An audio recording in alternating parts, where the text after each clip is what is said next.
nagkaya-gaya. Wala namang problema, totoo naman. Inspired naman talaga ako sa kanya. Hi! Okay mga kabilas, usapan natin ang sagot ni Rosmar sa kanyang mga basher. Alam niyo mga kabilas, hindi talaga maiwasan sa ating lipunan ang mampuna. Pero ganun pa man, ako ay humahanga kay Rosmar Tan Pamulaklaken. Wow. Kasi anong sabi niya? Sabihin niyo naman nagkaya-gaya. Wala namang problema, totoo naman. Inspired naman talaga ako sa kanya. Na-inspired ako at ginaya ko siya. Yan, exactly. Yan ang gusto kong ipunto. Yung inggit natin, ilagay natin sa tama. Kung inggit natin, gawin nating inspirasyon para magkaroon ng pagbabago sa ating sarili. Hindi yung inggit mo, ginawa mong inspirasyon para makapagpanira ng ibang tao. So dahil siniraan mo, nakapagsalita ka ng masama, may naitulong ba sa'yo? Nag-improve ba ang buhay mo? Diba hindi?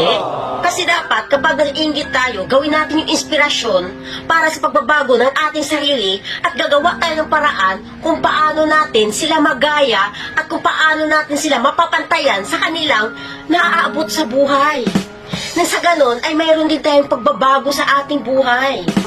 Kaya nga sabi ko sa inyo, di ba? Lahat tayo mayroon tayong sariling inggit sa ating kapwa. Pero depende lang yun sa pagdala mo ng inggit mo sa iyong sarili.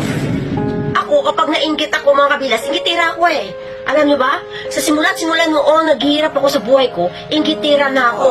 Kaya ako, nagsikap, nagtiyaga, kung saan man ako ngayon.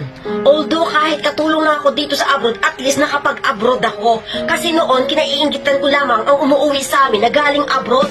Kaya kahit hindi ako nakapagtapos ng pag-aaral, na imposible na makalipad ako ng eroplano, at least nagawa ko sa aking sarili dahil sa inggit ko sa ibang tao.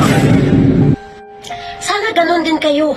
Yung inggit nyo, gawin yung inspirasyon kung paano magbago ang buhay nyo.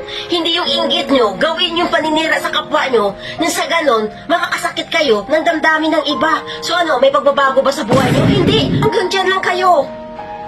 Hindi kayo uusad. Dahil wala kayong ginawa kundi bantayan at punahin ang bawat kapwa nyo sa paligid nyo na umaangat. Kayo wala kayong nagagawa kundi magsayang ng laway, magsayang ng oras sa kakabantay ng iyong kapwa. Kaya dapat gayahin natin si Rosmar Tan Pamulaklaken. Kung wala ka man kakayahan na gumaya, magsimula ka sa maliit. Hindi mo kayang pantayan ang kanyang negosyo na sumisikat na, simulan mo sa bababa.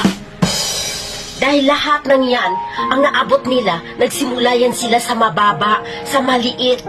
Kaya huwag kang magmadali na sumikat, manira ng iyong kapwa, na sa ganun maging popular ka, na masamang ugali meron ka. Lagi nating tandaan mga kabilas, mas masarap umangat sa buhay na wala kang inaapakang tao. Ang inggit mo, gawin mong inspirasyon kung paano magbago ang buhay mo.